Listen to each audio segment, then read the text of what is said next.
Yo, what's up guys? Markello, welcome back to the channel. Summer is almost over, that means it's gonna get really cold soon. Today's video, I want to talk to you guys about one of my favorite hobbies of mine, wood burning. I like to wood burn because it's therapeutic, it often helps with my anxiety. I just love the process of starting a fire and burning the wood and looking at the fire and taking some time to think and reflect. So, here's my disclaimer, do not try this at home. I've been trained for many years about wood burning and fire safety, so you should take this seriously at all times. This ain't no game, ain't no joke. You gotta really know what you're doing, or otherwise you're gonna start a fire. Now we're gonna talk about the fire pit itself. Now I got this from Aunt Sylvia, which thank you by the way, I really appreciate it, much love. And as you can see, there's like a lot of room to put your fire wood in here, you know, as you can see. But what we're gonna do with this, and we're gonna actually chop this up, because then that's how we're gonna get more kindling. Which, speaking of kindling, I also have that in this box right here, which is in a 16 pack right here. And so what you would do, you would take this, right? I'm gonna show you an example, right? You would tear some of the stuff, right? Like this, right? You don't need a whole lot, you just need something to get the fire going, right? And then I'm gonna put that there, but I'm not gonna obviously put the kindling with the big wood right there. I'm just showing you as an example right here. Now this is a sun-dried firewood from California right here. And so now the wood chips are here. That's what you're gonna use right here. I know that this type of wood chips is good for barbecuing and stuff. So if you want to toss, you know, some foods like kebabs or something, or s'mores, hey, you could do that. Me personally, I love s'mores. Like, they're really good for you. Like right there.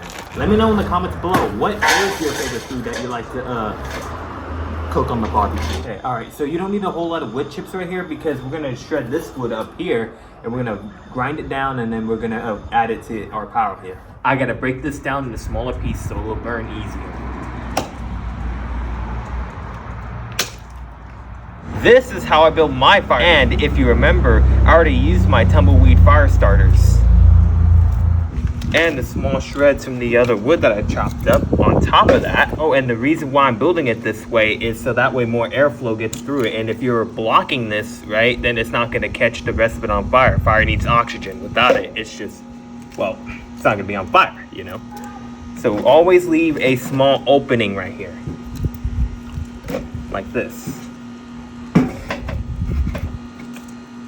Smaller pieces on the bottom, bigger pieces on the top. This is your formula of making your fire, all right? Always use that, because if you put the bigger pieces on the bottom first, then it's gonna take way longer for it to catch on fire, and thus you need to have more matches, or if you're using a lighter, then it's gonna take a while for it to, you know, truly spark and flame, and thus building the fire gradually. So yeah, that's why I'm doing it in this way. Okay, so we're gonna do the small one just for the tutorial and showing you how to do it. Now, we're gonna make some s'mores and stuff. That tastes good. And if you guys wanna build a bigger fire pit, you absolutely can. Just follow the same steps, just add more wood. Now, before we light this up, we gotta clean up again, so that way none of the stuff around us catches on fire, for fire safety, remember that.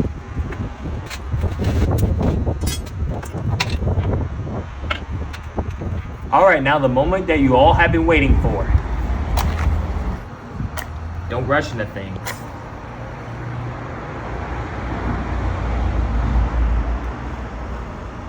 It looks like a nice strong flame is going.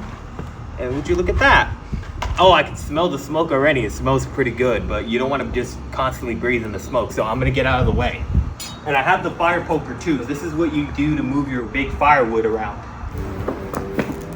And now, isn't it just so awesome to watch? Isn't it therapeutic? So now would be a good time to put the rack on top, so that way it won't just be an open flame.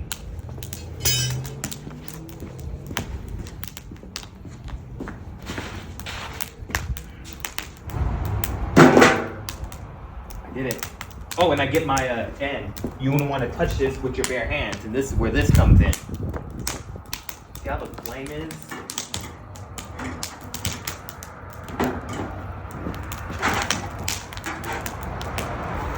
There you go. This thing comes in handy. No burnt hands. Always have a good water source at hand, because you never know, the fire might get out of control. You need to put it out. Plus, with the water, it's not going to emit as much smoke as if you just smother it traditionally with more wood. So obviously, don't be afraid of fire. It's not going to hurt you if you don't like just put your hand in there. You know, as long as you know how to handle it, the fire is going to be your best friend. And unfortunately, there's like a lot of wildfires that happen in California each year. And that is devastating for the people that lost their homes, their family members, pets, etc. You know, you just never know. So take fire safety seriously. In California, you know, it's a lot drier than a lot of other states. And so there's increased chances of wildfires. Anyways, guys, make sure you like, comment, subscribe. Don't forget to turn on those notifications if you can. And yeah, guys, it's been a fun video to make. Let me know in the comments below. What are other methods do you start your fire with? What do you like to cook with your fire? Peace.